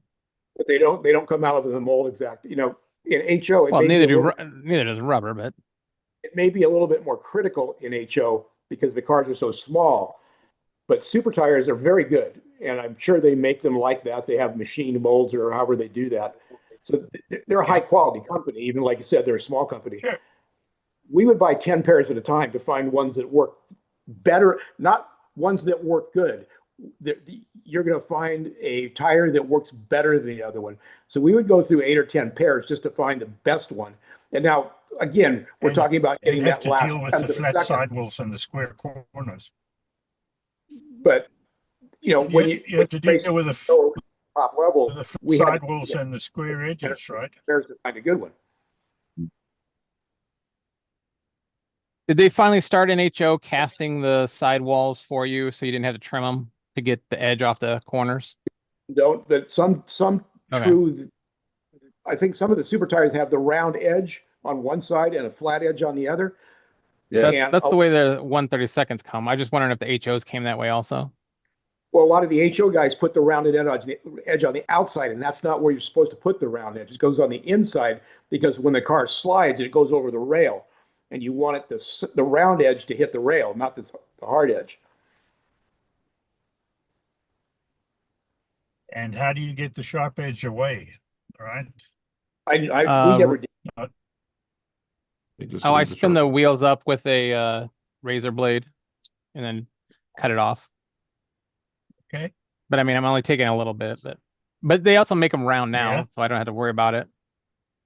They still, even the ones that make them round, it's more the sidewall that's rounded, not the actual edge between the sidewall and the tread surface. Those are still sharp on most of the ones that I've seen. It's not a nice smooth radius there. Well, quick And in any slicks. case, it's only on one side of the wheel. So what about the other one side of the tire? So what about the other side? Right. Yeah, you just You trim still that gotta with do a that. razor blade usually. Yeah. I mean, some guys don't. I usually yeah. with mine, I like and if- my favorite tire is super tire, the super tires. But I use quick slicks too. Quick slicks have rounded on both sides, but I don't like the compound on them compared to the super tire.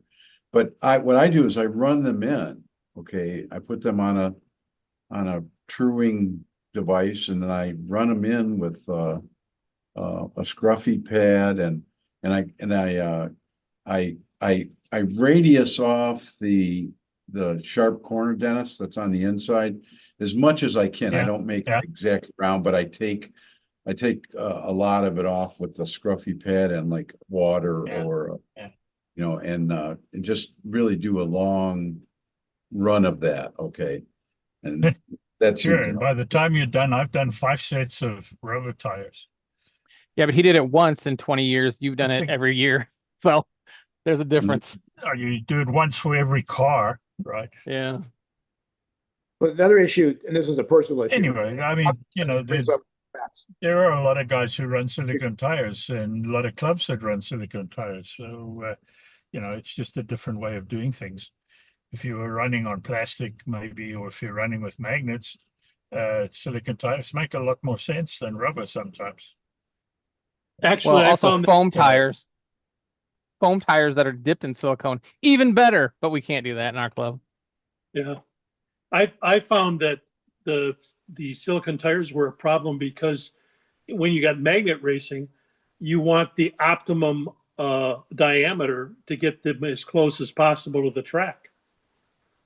So you can, Yeah, you can but- use the least amount of magnetism, get that car to handle better that way.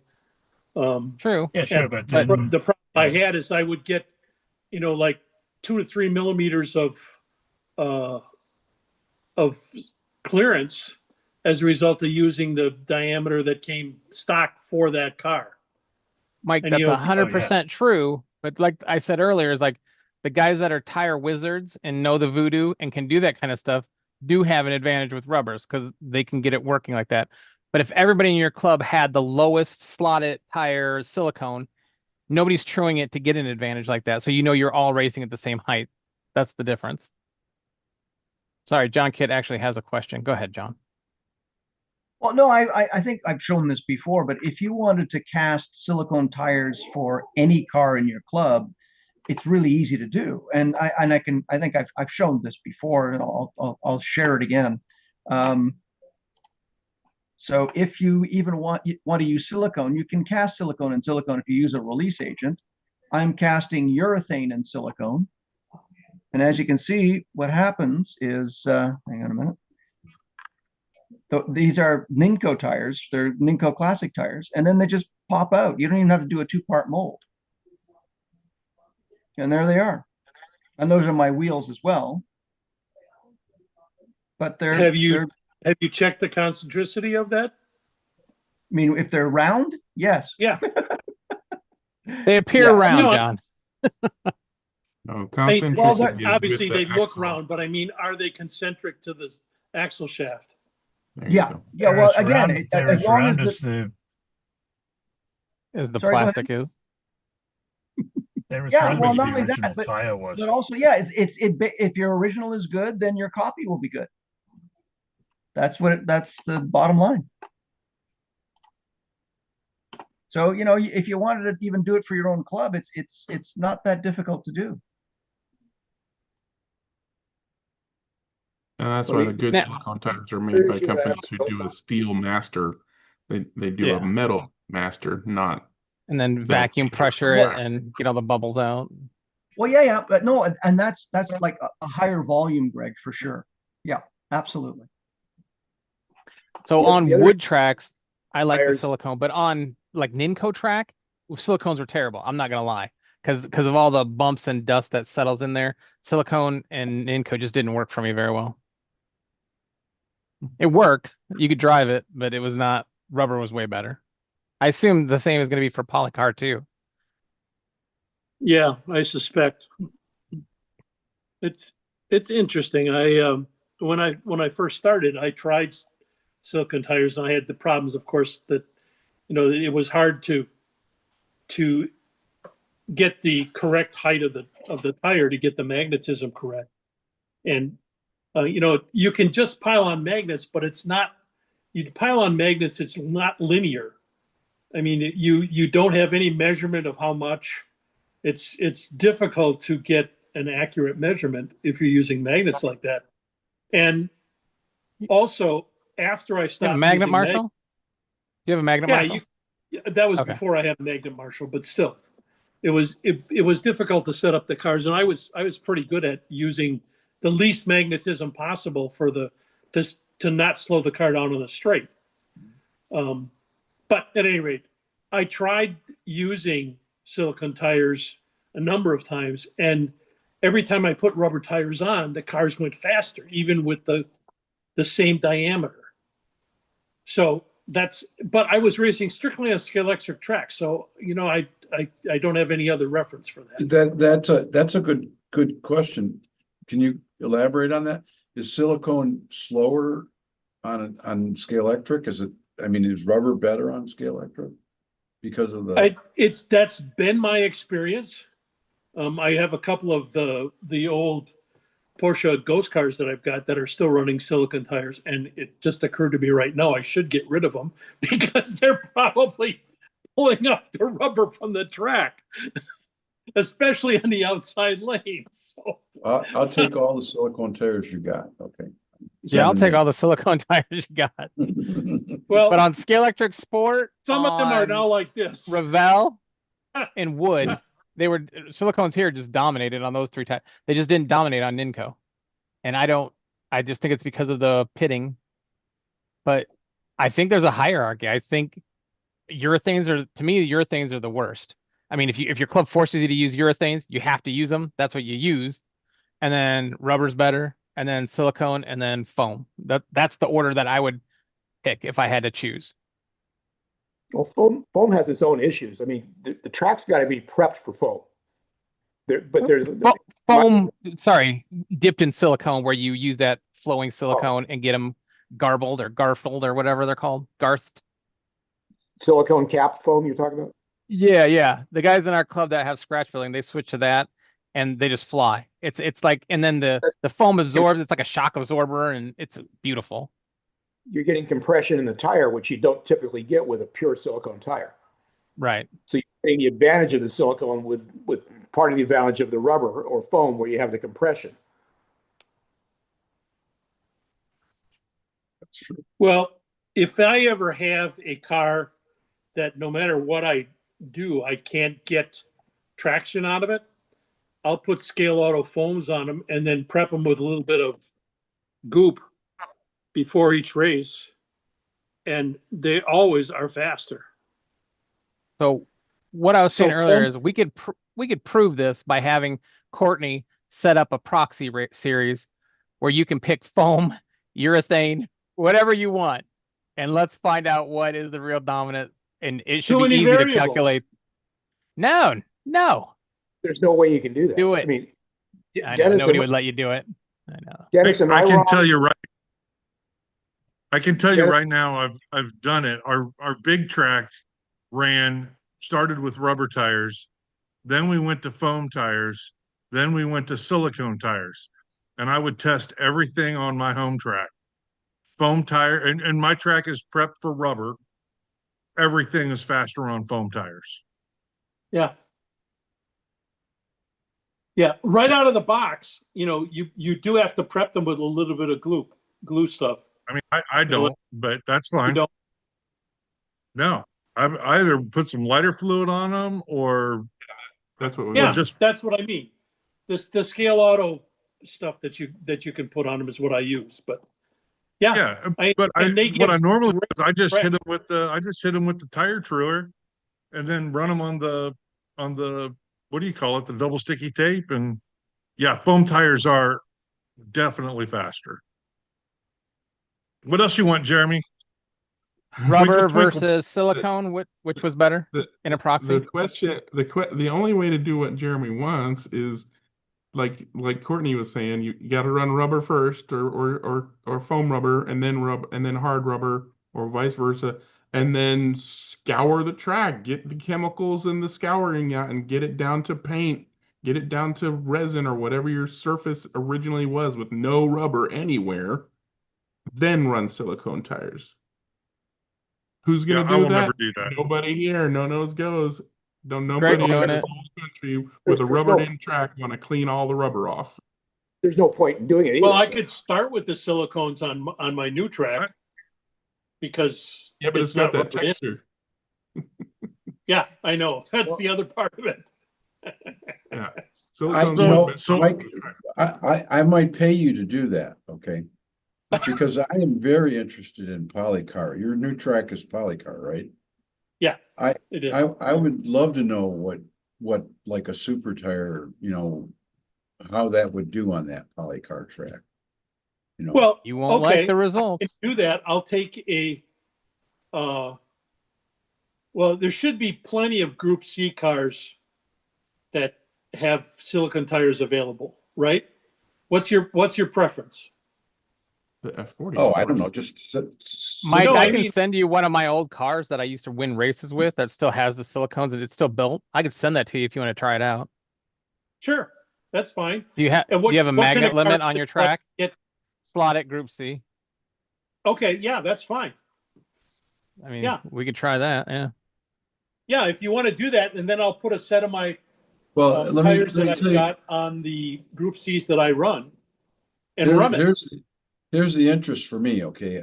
I think at some point I want to change brands of track, okay? Yeah, And the two brands that I think are in the running are Polycar or Scale Auto, okay? And so I'm very interested and I race Carrera with silicone, okay? So if Yeah. Polycar sucks with silicone and Scale Auto's better, I would probably go to Scale Auto, so. Yeah, Go with the Scale Auto. Between the two, it'll probably be Scale Auto because it's not it does have a texture, but it's not as pronounced as Polycar or Ninco. Yeah, Well- that's exactly. Polycar is more like a Ninco, right? Or it's very, yeah. Yeah. Polycar's like in between. Okay. Ninco is friggin' 80 grit. Ninco is 36 grit. Polycar Okay. is like 120 It is. grit. Yeah. That is Oh. true. Yeah. Yeah. All right, top of It the hour. almost feels I wanna- like oh, go ahead. What were you gonna say, Jeremy? No, go. Okay, I'm just gonna stop the stream. So until next week, everybody wave bye. And we are ending, and it has ended, and we are still waving.